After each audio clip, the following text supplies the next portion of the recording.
Hello students, आप सभी का स्वागत है ठोस अवस्था भौतिकी की लेक्चर सीरीज में। पिछले लेक्चर में हम HCP क्रिस्टल के बारे में पढ़ रहे थे।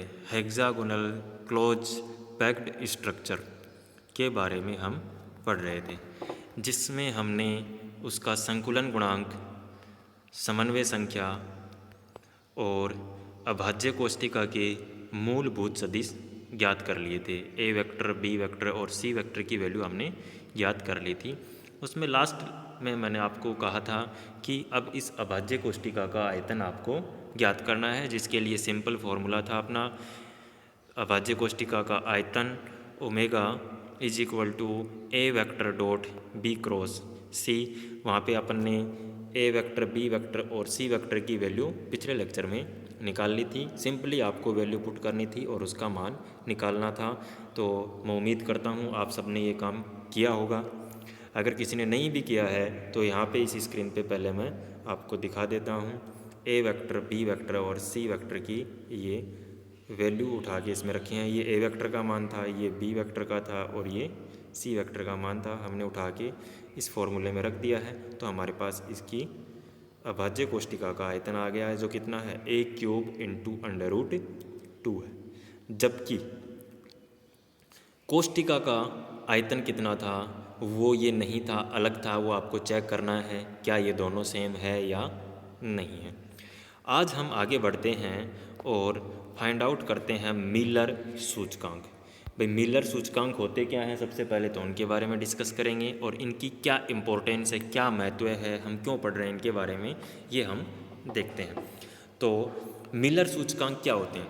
जैसे हमारा एक क्रिस्टल है, उस क्रिस्टल की जो संरचना है वो क्या होती है, नियमित रहती है। कैसी रहती है? नियमित संरचना रहती है। उसमें परमाणु हैं वो एक नियमित पुनरावृत्ति पर अपने को मिलते हैं। अर्थात उन किसी परमाणुओं को देखते हैं तो हमें क्या मिलते हैं, बहुत सारे प्लेन मिलते हैं। जैसे हमारा अगर घनीय क्रिस्टल है तो उसके अंदर जो प्लेन है वो उसकी सरफेस भी हो सकती हैं, प्लेन है वो उसके डायगोनल के अलोंग भी हो सकता है, किधर भी प्लेन हो सकता है। अब ये प्लेन हैं किधर, कैसे प्लेन हैं, इनका विन्यास कैसा है और स्पेस में वो कैसे दिखाई देते हैं, तो इन चीज़ों को जानने के लिए हमें क्या ज़रूरत पड़ती है, एक निरूपण की ज़रूरत पड़ती है। उस निरूपण को हम क्या कहते हैं, मिलर सूचकांक कहते हैं। जैसा कि आपकी स्क्रीन पर लिखा हुआ है, क्रिस्टल की ज्यामितीय संरचना के अध्ययन के लिए हमें आकाश में क्रिस्टल तलों की स्थिति व विन्यास की आवश्यकता होती है। कि आकाश में आपके क्रिस्टल तल हैं वो किस प्रकार से हैं, कैसे हैं, उनका विन्यास कैसा है। एक प्रकार की क्रिस्टल संरचना के समानांतर तलों के अभिविन्यास व स्थिति को व्यक्त करने के लिए निरूपण को ही मिलर सूचकांक कहते हैं। भाई आपका तल है, उसकी स्थिति और अभिविन्यास को व्यक्त करने के लिए हमें किसकी ज़रूरत पड़ती है, मिलर सूचकांक की ज़रूरत पड़ती है। तो मिलर सूचकांक ज्ञात करने के लिए हमें क्या करना है, पहली बात तो आपको इतनी चीज़ तो समझ में आ गई होगी कि मिलर सूचकांक होते किसके हैं, किसी प्लेन के होते हैं। मिलर सूचकांक किसके होते हैं, किसी तल के होते हैं। और क्यों निकालते हैं कि उसका अभिविन्यास हमें पता चल जाए कि वो आकाश के अंदर कैसा है, समतल है, कैसा है, उसका किस किस एटम को कहाँ कहाँ पे क्या कर रहा है, काट रहा है, ये सारी चीज़ें हमें पता चल जाती है इससे। तो मिलर सूचकांक निकालने के लिए सबसे पहली हमारी रिक्वायरमेंट है वो क्या होगी, हमें जालक तल है वो उस क्रिस्टल की अक्षों को कहाँ कहाँ पर काट रहा है ये हमें पता होना चाहिए। अगर ये हमें पता चल गया तो उसके बाद हम मिलर सूचकांक आसानी से निकाल सकते हैं। उसकी विधि है, जिस विधि के बारे में आपको मैं बता देता हूँ। सबसे पहले क्रिस्टल जालक में क्या करना आपको, सर्वप्रथम क्रिस्टल जालक में अक्षों ए बी सी को निर्धारित करते हैं। क्या करते हैं, आपका एक क्रिस्टल दे रखा है, उस क्रिस्टल के अंदर आपको ए वेक्टर, बी वेक्टर और सी वेक्टर का निर्धारण कर लेना है वो कहाँ पे है। इसके बाद नेक्स्ट स्टेप में आपको क्या करना है, किसी तल द्वारा इन अक्षों पर काटे गए अंतःखंडों को जालक नियतांक के पदों में व्यक्त करते हैं। अब जैसे अपना जालक नियतांक क्या था, ए वेक्टर, बी वेक्टर और सी वेक्टर है। अब कोई प्लेन है क्रिस्टल का, वो कोई ज़रूरी नहीं है कि A vector B vector C vector पे ही काटे। हो सकता है वो 2a दूरी पे काटे, हो सकता है 3b दूरी पे काटे, और हो सकता है वो 4c दूरी पे काटे। मतलब एक्सिस को वो A vector B vector C vector के किसी मल्टीपल पे काट सकता है। अगर ऐसा है तो उसके बाद हमें क्या करना है, तो हमें पता चल जाएगा कि वो किस अनुपात में काट रहा है। अब इन अंतःखंडों के गुणांकों पी क्यू आर के व्युत्क्रम को हम लिखते हैं, और अंतिम स्टेप में हमें क्या करना है, इन व्युत्क्रम अंतःखंडों के गुणांकों को पी क्यू आर के लघुत्तम समापवर्तक से गुणा करके पूर्णांक बना लेते हैं। क्योंकि हमें जो अंतःखंड मिलेंगे वो पूर्णांक, हो सकता पूर्णांक हो और नहीं भी हो, लेकिन जब उनका इन्वर्स हम कर देंगे 1/p 1/q 1/r, अगर ये कर देंगे तो डेफिनेटली वो हमें पूर्णांक नहीं मिलेंगे, कोई न कोई भिन्न राशि हमें मिलेगी। तो हम क्या करेंगे, उनके एलसीएम से गुणा करके उनको पूर्णांक बना लेंगे। और ये जो पूर्णांक हैं उनको हम क्या कहेंगे, एच के एल से निरूपित करेंगे, और इन एच के एल को मिलर सूचकांक कहते हैं।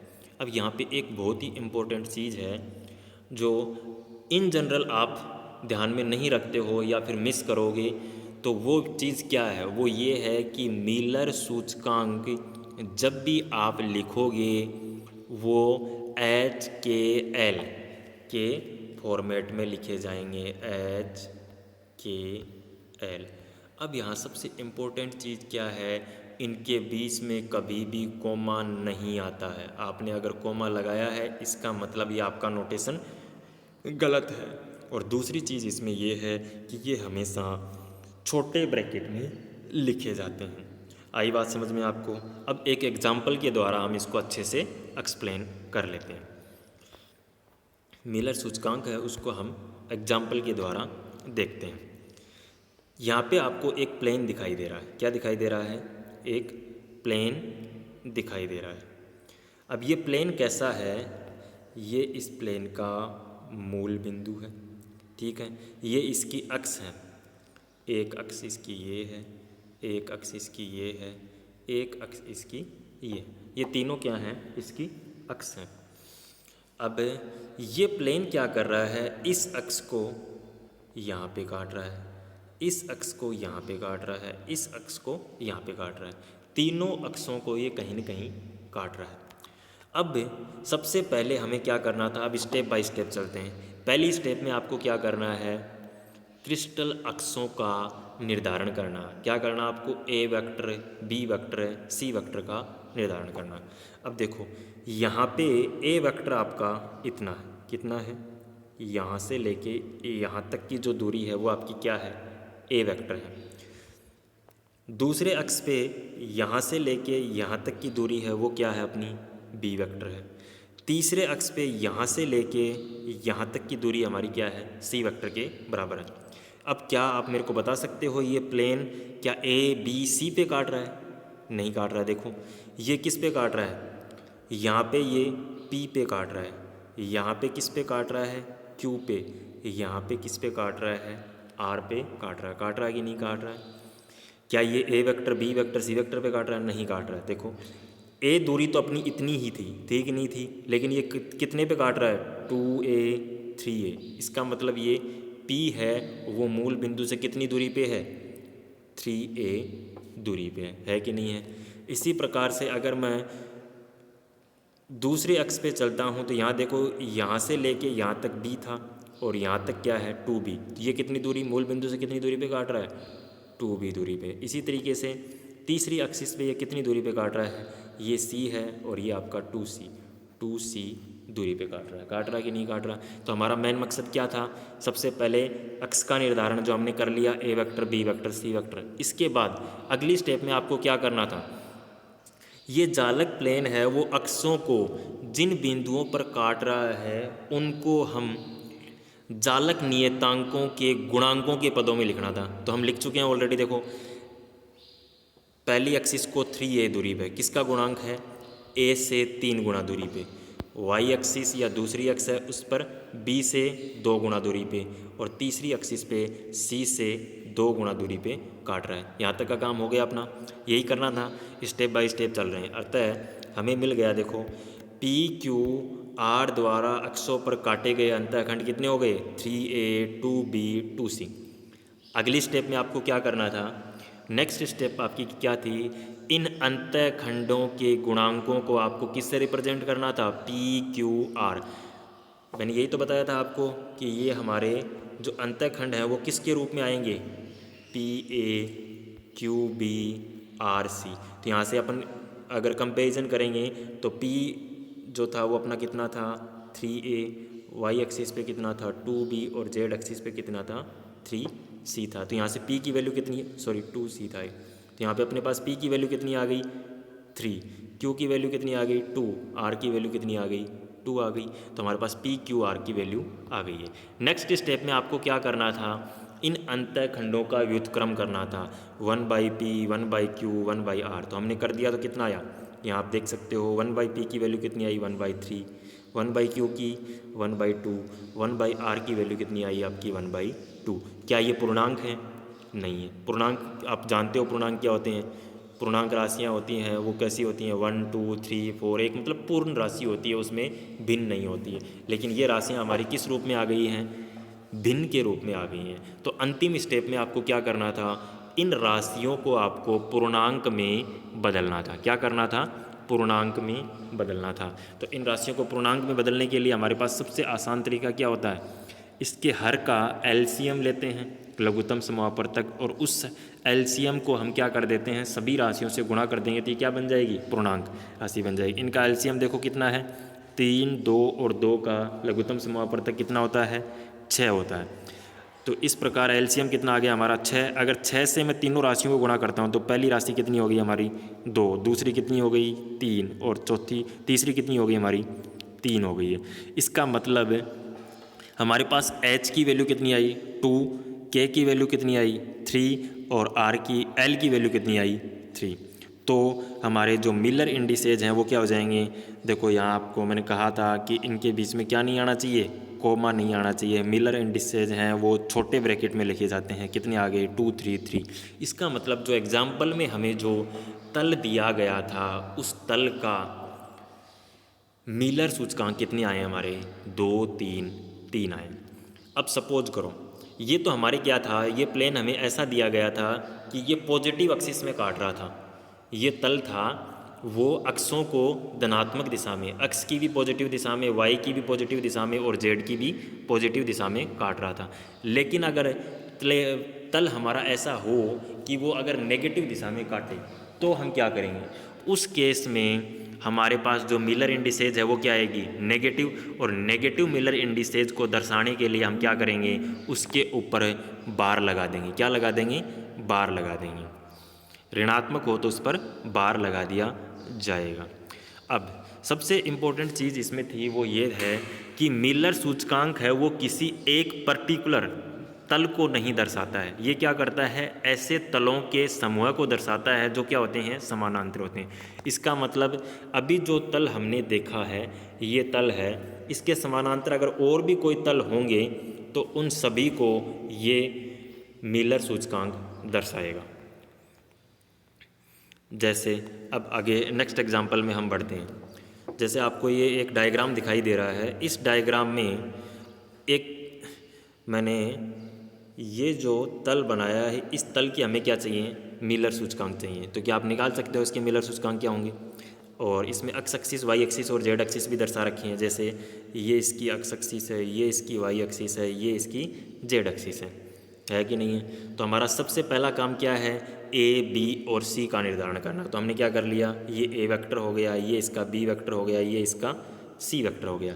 अब ये तल हमें देखना है इन अक्षों को कहाँ कहाँ काट रहा है।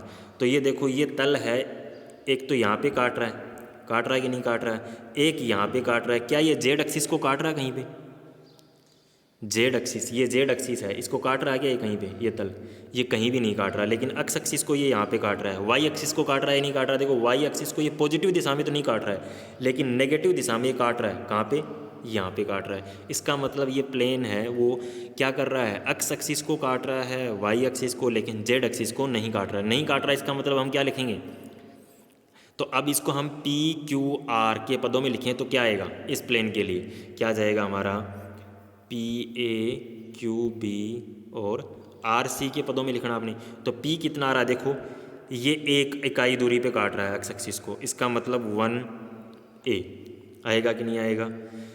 वाई दिशा में देखो ये नेगेटिव में काट रहा है, मतलब -1b। जेड एक्सिस को काट रहा है, कहीं नहीं काट रहा है, इसका मतलब 0c। तो हमारे पास पी क्यू आर की वैल्यू कितनी आ गई, 1 -1 और 0 आई कि नहीं आई। ये क्या है हमारे पास, P Q R. Next step में अपने को क्या करना था, इनका व्युत्क्रम करना था। क्या करना था, व्युत्क्रम करना था। सॉरी, यहाँ पे अपन ने एक मिस्टेक कर दी है। वो मिस्टेक ये है कि अगर ये प्लेन है जेड एक्सिस को कहीं नहीं काट रहा है, इसका मतलब ये हम क्या मान के चलते हैं इसको कि ये अनंत पे काट रहा है, तो इसको हम क्या लिखेंगे, अनंत इंटू सी लिखेंगे। तो ये हमारा आर की वैल्यू क्या हो गई, अनंत हो गई है। अब हमें नेक्स्ट स्टेप में क्या करना था, इनका व्युत्क्रम करना था, 1/p 1/q 1/r, यही करना था। तो कर देते हैं हम, 1/p 1/1 1/q 1/-1 1/r 1/, अनंत। कितना आ गया, एक में एक का भाग दो, एक में -1 का भाग दो, -1, एक में अनंत का भाग दो, क्या आ गया, 0। आया कि नहीं आया। तो ये हमारी वैल्यू किसकी है, H K और L। तो इसके मिलर इन डिस्टेंस कितने हो जाएंगे, 1 1 0। इस पे क्या लगाना आपको, बार। इस बार का मतलब क्या है, इसके मिलर सूचकांक क्या है, नेगेटिव है। कोमा इसमें लगाना नहीं है आपको और छोटे ब्रैकेट में लिखना है। तो इस तल के हमारे क्या आ गए, मिलर सूचकांक आ गए। इसका मतलब एक चीज़ इनसे स्पष्ट हो रही है कि जिस मिलर सूचकांक का मान 0 आ रहा है, इसका मतलब वो प्लेन को नहीं काटेगा, वो अर्थात वो उस एक्सिस के प्लेन है, वो समानांतर है। आई बात समझ में यहाँ तक। ये देखो इसमें लिखा हुआ है, मैंने एक्सप्लेन भी कर दिया है 1 बार। अब आता है हमारे मिलर सूचकांकों को लिखने की पद्धति क्या होती है। हालांकि मैं ऑलरेडी डिस्कस कर चुका हूँ। मिलर सूचकांकों को लिखने के लिए अगर ये किसको व्यक्त करते हैं, समांतर तलों के समूह को व्यक्त करते हैं। ये बात भी मैंने आपको बता दी है कि आपने जैसे कोई मिलर सूचकांक निकाल दिया है, इसका मतलब वो नहीं है कि एक पर्टिकुलर प्लेन को ही रिप्रेजेंट कर रहा है, वो उन सभी प्लेनों के समूह को व्यक्त करेगा जो क्या है, समानांतर है। तो मिलर सूचकांक लिखने के लिए हम पद्धति यूज़ करते हैं HKL और कोमा के अलग ब्रैकेट कैसा होता है हमारा, छोटा होता है। अगर छोटे ब्रैकेट में लिखा गया है, इसका मतलब वो मिलर सूचकांक हैं किसी समांतर तलों का समूह का, ठीक है। अगर इन्हीं पे मैं मजला ब्रैकेट लगा देता हूँ, क्या लगा देता हूँ, मजला ब्रैकेट लगा देता हूँ, इसका मतलब क्या है, ये किसको रिप्रेजेंट कर रहा है, तलों के परिवार को व्यक्त कर रहा है। जैसे फॉर एग्जांपल, मैं इसका एक एग्जांपल बता देता हूँ आपको। जैसे मैंने लिख दिया 1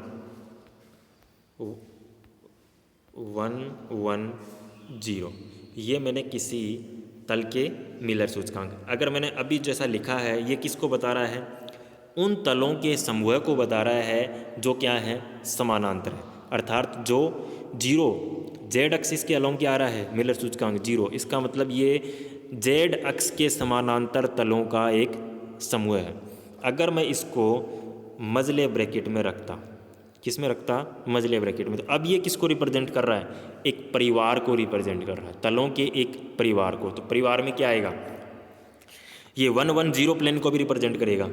अब इसके जितने समूचे बन सकते हैं उन सभी तलों को रिप्रेजेंट करेगा। 1 1 0 1 0 1 को भी ये रिप्रेजेंट कर रहा है, 0 1 1 को भी रिप्रेजेंट कर रहा है। तो इन सभी तलों के परिवार को क्या कर रहा है, ये व्यक्त कर रहा है। कौन, मजला ब्रैकेट।